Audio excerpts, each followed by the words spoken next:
말씀의 제목, 믿음 생활할 이유. 사람은 생각하는 동물이라고 합니다. 동물이라고 해서 저는 처음에 이 말을 들을 때 기분이 나빴습니다만 과학적 분류니까 그렇게 이해하시기 바랍니다. 동물, 그냥 한자가 되는 생각하면 움직일 동, 물건은 움직이는 것이다 이런 뜻이. 사람은 움직이죠, 사람도. 그래서 분류학상 그렇습니다. 사람은 생각하는 동물이다. 파스칼이라는 수학자요, 문장가가 또 과학자이기도 합니다. 말하는 말인데, 이 말은 목적이 있는 행동을 한다는 뜻이 되겠습니다. 하나님께서는 분명한 목적을 갖고 계신다. 그리고 어떤 일을 함에 있어서 행동에 목적이 있으시다. 그러면서 자신의 생각에도 목적이 있으시다. 자신의 생각, 즉 하나님 자신의 생각은 자신이 가장 잘한다. 열길 물속은 재보면 알 수 있지만 한치도 안 되는 사람 뱃속의 생각은 알 수가 없다. 얼마나 오묘한지 몰라요, 사람의 생각은. 그래서 사람의 생각을 몇 가지요? 5만 가지다. 5만 가지가 하루 지나간다는 거예요. 5만 가지. 5만 개 생각이 지나가요. 1000가지 세기도 잘 어려운데 1000가지 세기도 1만 세기도 힘들다. 5만 개를 세보세요. 그거 세는데 하루 반쯤 가겠네. 5만 가지 생각이 지나가는 거예요. 하나님께서도 우리를 향한 자신의 생각을 오늘 곁들여, 우리가 하나님의 생각을 알면 믿음 생활하는데 아주 유익이 됩니다. 믿음 생활하는데 우리 특별히 공부하는 학생들은 아주 불철주야 공부를 하죠. 저도 공부를 많이 하면서 세월을 보냈는데, 공부하는 학생은 시험 출제자의 의도만 알면 시험 잘 볼 수 있어요. 선생님이 저거 중요하다고 말했는데 저거 시험 낸다는 뜻이다. 그렇게 해석하는 애들은 그것만 공부해서 시험 잘 본답니다. 실제로. 그런데 이것도 중요하고 저것도 중요하고, 저 같은 경우는 그래요. 다 중요한 것 같아요. 교과서 나온 책이. 다 신경 쓰다 보면 100점 맞기는 힘들어요. 90 몇 점, 80 몇 점 맞을 수 있어요. 다 중요하게 보이니까. 근데 진짜 쟤는 맨날 노는 것 같은데 시험 잘 보는 애가 보니까 선생님 그거 나온다 했잖아. 언제 나온다 했어? 중요하단 말이 나온다는 거야. 그걸 가르쳐 주더라고. 아, 그렇구나. 제가 참 그랬어요. 그래서 하나님의 의도, 하나님의 생각을 성경에서 비추어 준 거예요. 하나님은 자신의 생각을 안다고 하면서 자신의 생각을 분명히 오늘 본문에 기록해 두었어요. 우리를 향한 자신의 생각을 두 가지 정도로 분류하죠. 첫째는 평안이라고 되어 있습니다. 평안 11절에 너희를 향한 나의 생각을 내가 아는데 평안이다. 즉 다시 말해 평강이에요. 오늘 금방 인사했잖아요. 샬롬, 그죠? 여호와의 샬롬, 내일이 평강이 있어라, 그 뜻이에요. 예수님께서도 부활하시고 덜덜 떨고 있는 제자들이 오셔서 한 말이 샬롬부터 얘기죠. 샬롬, 인사이기도 하지만 그 말은 평안을 너에게 준다. 그런 뜻이게 되겠습니다. 불안에 떨 수밖에 없는 인생인데요. 왜냐하면 한치 앞도 내다볼 수 없기 때문이죠. 우리는 눈을 떨고 있었죠. 눈뜬 봉사하고도 같아요. 왜냐하면 한치 앞도 우리는 예상할 수가 없거든요. 그래서 불안한 게 사실 인간의 본성에 가깝습니다. 왜? 어제 봤듯이 원죄로 인하여 두려움이 들어왔거든요. 원죄로 인하여 아담과 하와가 하나님께 불순종함으로 인하여 선악을 알게 하는 열매를 따먹음을 통하여 들어온 것이 뭐냐? 두려움이라고 그랬어요. 두려움이 들어왔어요. 무서움이 들어왔어요. 무서움은 불안을 일으키죠. 왠지 불안해요. 심지어 별일 없는데도 불안해. 그러면 심리 안정제 이런 게 있습니다. 그런 걸 좀 먹기도 하고, 저도 이제 사회생활 할 때, 초년생 때 좀 불안한 것들이 있었습니다. 또 공부할 때도 불안한 게 있는 친구들도 있고 많이 봤습니다만, 불안에 들 수밖에 없는 인생에게 예수님을 통한 평안을 주실 것을 이때 벌써 예언이 되고 있는 것이죠. 예수님은 이미 세상을 이기셨다. 그러니 너희는 불안에 들 필요가 없다. 그러니까 너희는 평강을 누려라. 요한복음 16장 33절. 내가 세상을 이겼노라 라는 말로 내게 평강을 준다라고 해요. 이긴 사람은 그 이긴 진자의 모든 것을 자기가 챙길 수가 있어요. 그걸 어려운 한자어로 전리품이라 합니다. 전쟁에서 이긴 것을 이긴 자가 다 가져가는 겁니다. 그 죽은 사람 그 필요 없잖아요. 팔찌가 필요합니까? 귀걸이가 필요합니까? 검니빨이 필요합니까? 다 뽑아가요. 손 안 빠지면 손가락 잘라가네. 섬뜩하지만은 지금 표현은 전리품, 그래 이긴 자의 것이에요. 예수님은 사탄의 세력을 이미 물리치셨습니다. 아멘.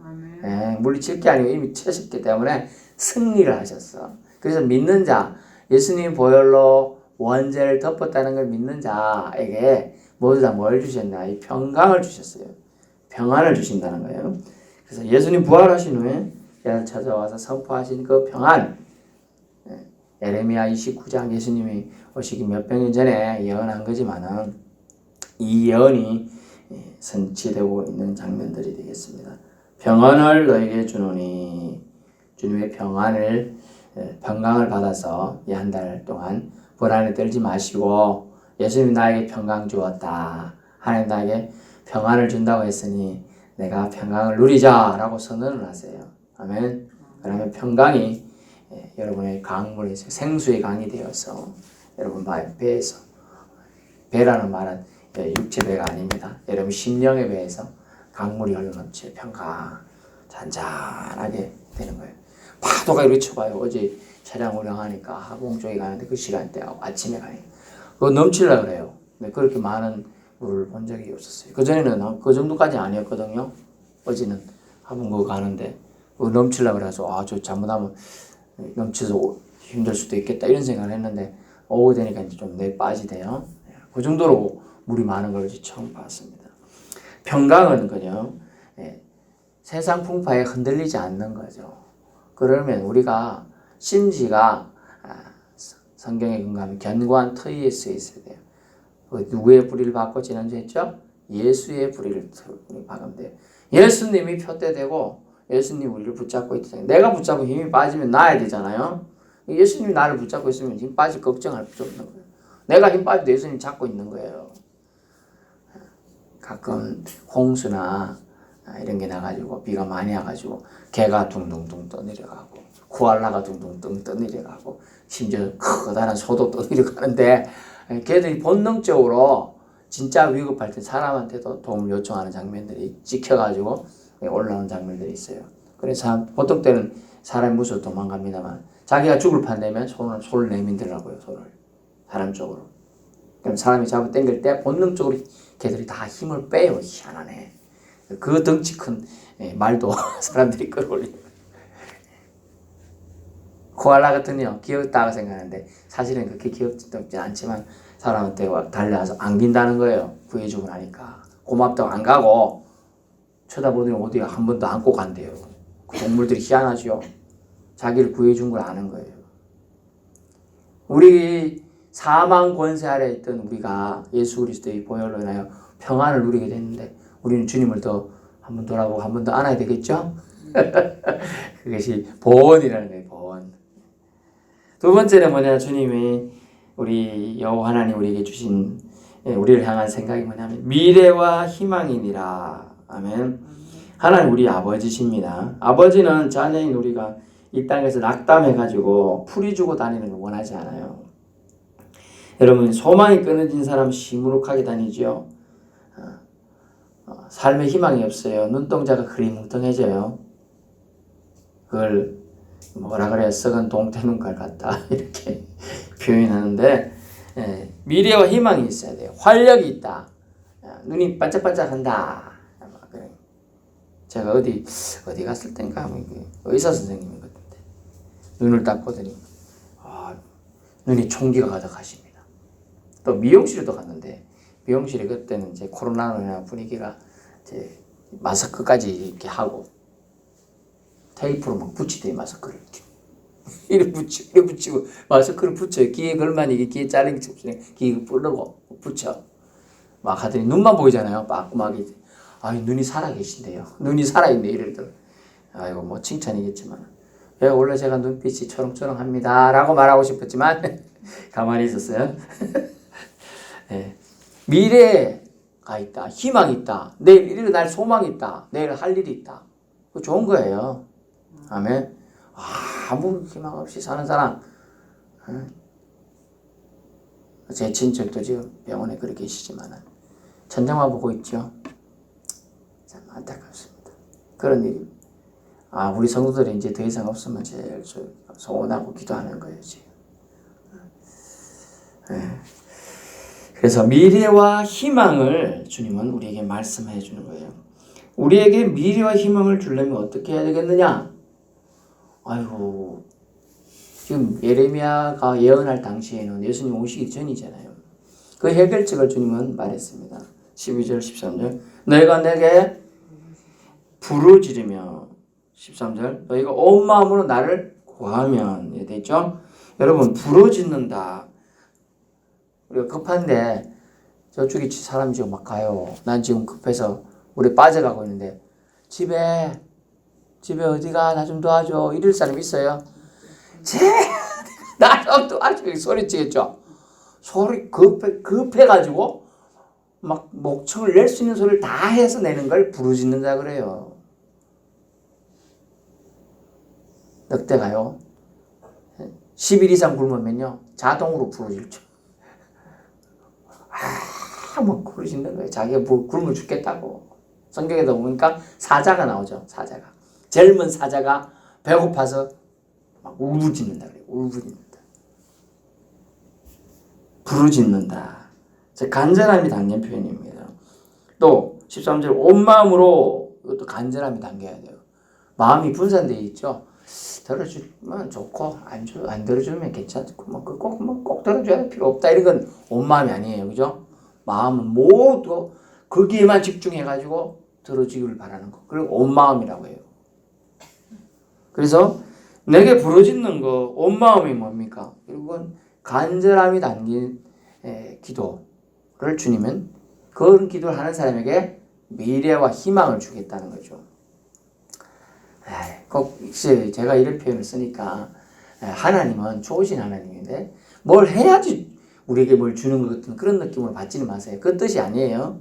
여러분이 주님을 만나러 나아갈 때 마음의 자세를 지금 얘기해요. 온 마음이냐 아니면 그냥 그런 마음이냐 이거죠. 그 차이가 엄청난 거예요. 저는 이제 어느 분이 운전을 잘해서 제가 운전을 좀 못할 때요. 어떻게 하면 운전을 잘합니까? 또 우리 자녀들이 운전을 그때 지금은 좀 제법 하는데 그때는 못하고 어떻게 하면 애들이 운전을 잘하게 할 수 있을까요? 동기부여할까요? 그랬더니 한마디 딱 하더라고요. 자기는 17세 때부터 운전했대. 불법이죠. 그때는 지금은 만 18세인가 19세부터 됩니다. 그래 왜 그랬느냐 그러니까 아버지가 이제 무슨 대리점을 하고 있었어요. 전자제품. 운전을 도와주려고 하다 보니까 운전을 때를 잡았다는 거예요. 간절하게 이거 안 해주면 갖다 배달을 해줘야 되는데 안 하면 안 되니까 했다는 거예요. 간절하면 운전을 하게 된다는 거예요. 간절하면 어떤 일에 집중하게 된다는 거예요. 그래서 했다고 그래요. 애가들이 아직 간절하지 않아서 운전 안 하는 거예요. 간절하지 않으니까 운전을 배우려고 안 하는 거래요. 그게 생업이다 생각을 한다는 거예요. 그런 얘기를 하더라고요. 우리가 기도하면 살고 기도하지 않으면 죽는다는 간절함이 없으니까 기도하러 안 온다는 거예요. 기도할 필요성을 못 느낀다는 거예요. 기도 안 해도 뭐 잘 풀리는 거 어떤 보이는 건 그거는 우리 눈에 보이는 살짝 표면만 사탄이 포장을 하는 거예요. 간절한 저 정도만 해주면 제가 사탄이 제일 무서워하는 게 뭐라고요? 기도하는 자를 제일 무서워해요. 기도 안 하겠지. 그렇게 포장을 싹 해주는데 아이고 괜찮네. 그럼 안 하는 거예요. 그래서 사탄이 옆에서 박수치고 좋아해요. 저는 뭐 호구 자식 걸렸네 이러면서 좋아하는 거예요. 그래서 우리는 이 기도라는 무기를 통하여 미래와 희망을 보장받을 수 있어요. 근데 뭐든지 나누어지서는 안 돼. 마음이 온 마음이어야 된다는 거. 아멘. 아멘. 온 마음, 부르짖는 마음, 간절함. 여러분이 간절함으로 정말 매달린다면 여러분이 소원이 안 이루어지겠습니까? 이루어진다는 거예요. 인형도 간절하게 말이 안 되는 얘기겠지만 서양 동화 작가가 한 거지만은 인형도 간절하게 사람처럼 들어가니까 나중에 사람으로 신이 변화시켜 준대잖아요. 진짜 친구처럼 바꿔준대잖아요.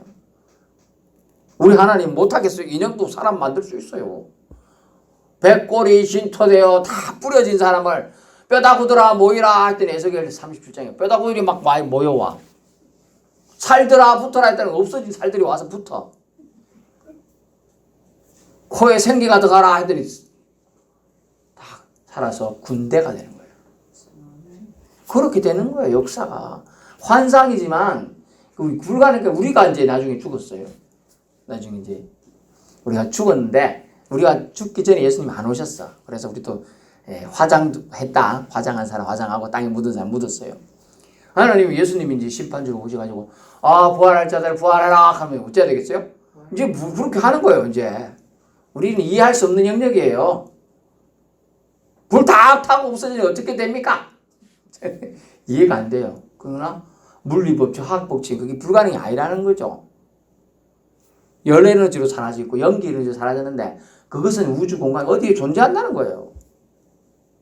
물고기 밥이 됐는데요. 존재한다는 게 물고기 밥이 돼서 물고기 또 어디로 갔겠죠. 찾아온다는 거죠. 이해할 수 없는 건데 이해하려고 할 필요도 없어요. 하나님의 영역이다 생각하면 그냥 간단해요. 그래서 하나님 우리에게 오늘 이 8월 첫째 날 주시고자 하는 평안을 주시기에 믿음 생활할 이유가 있다고 합니다. 충분해요. 평안 하나만 해도 남들이 못 누리는 평안을만 누려도 평강을 누려도 우리 믿음 생활 이유가 충분하다는 것을 우리는 확신할 수 있기를 축원합니다. 미래와 희망을 주신다 합니다. 살아갈 이유가 있죠. 예수 그리스도의 보혈 공로 의지해야 합니다. 하나님이 공급하신 은혜, 평안, 미래, 희망을 우리는 받을 수 있습니다. 내게 부르짖으면 온 마음으로 나를 구하면 주신다는 것이죠. 차츰 신앙생활이 무기력해질 때입니다. 더울 때일수록 신앙생활하기 힘들죠. 느슨한 마음이 들어오기 때문이죠. 말씀으로 위로받고 용기 내어 믿음 생활 하실 수 있기 바랍니다. 차츰 나태해진 신앙생활, 기도생활 다시 잡아내야 됩니다. 예수님이 이 땅에 오신 목적 우리를 위해 대신 죽으셔서 우리를 살리시려는 것이었어요. 세상에 묻혀서 낙오하고 지치고 포기하고 싶을 때 이 말씀 부여잡고 실행하십시다. 묵상하세요. 기도 안 해보고 포기하지 마세요. 기도해보고 하나님의 결단, 하나님의 뜻을 구하세요. 우리 하나님은 거짓말쟁이 아닙니다. 창조주이십니다. 신실하신 하나님이에요.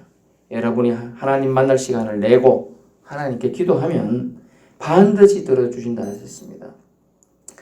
믿음의 선조들도 이 말씀에 용기 내어서 믿음 생활했고요. 미국도 개척했고요. 세계 여행도 탐험도 다녔어요. 말씀에 의지했기 때문이죠. 미래와 희망을 주겠다.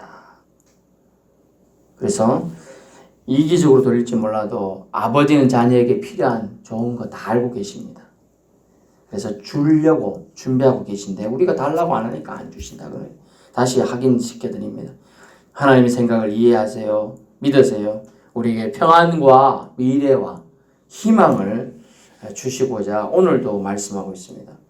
말씀을 믿고 오늘을 살고 한 달을 살아가는 저와 여러분의 삶이 되기를 간절히 바라봅니다.